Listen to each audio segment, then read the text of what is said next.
Hello and welcome our BK kitchen. আজকে আমি বানাবো একটা ইউনিক মাংস রেসিপি, যেটা হবে মটর দিয়ে, কাঁচা মটর। তো প্রথমে আমি সব মশলাগুলিকে, মাংসের যা যা লাগে সব মশলাগুলিকে একটু কষিয়ে নেবো তেল বার হওয়া অবধি। তো প্রথমে তেজপাতা এবং শুকনো লঙ্কা ফোড়ন দিয়ে, আদা বাটা, রসুন বাটা, পেঁয়াজ কুচি সব একসাথে দিয়ে, মশলা যা ছিল যে ধনে গুঁড়ো, জিরা গুঁড়ো আর লঙ্কা গুঁড়ো সব একসাথে দিয়ে কষিয়ে নিলাম।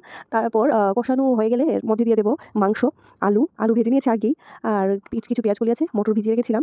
এখানে কষানো প্রায় শেষ। এখন দিয়ে দেবো মাংসগুলি একটু নিংড়ে, একদম জল যেতে না থাকে একটু আচ্ছা, তারপর মাংসগুলিকে দিয়ে দিলাম। এখন মাংসগুলি একটু মশলার সাথে ভালো করে নেড়ে নেব। তাহলে মশলাগুলো মাংসের সাথে একটু ভালোভাবে মিশে যাবে আরকি। তো এখন নাড়ানো হয়ে গেলে হালকা করে একটু ঢেকে দেবো কয়েক মিনিটের জন্য।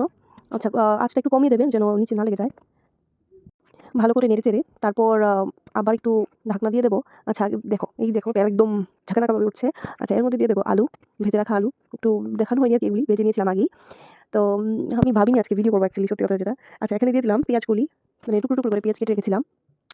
আচ্ছা, ভালো করে নেড়ে-চেড়ে কি কালার এসেছে দেখো। তারপরে দিয়ে দিলাম মটরগুলি, এগুলি ভিজিয়ে রেখেছিলাম।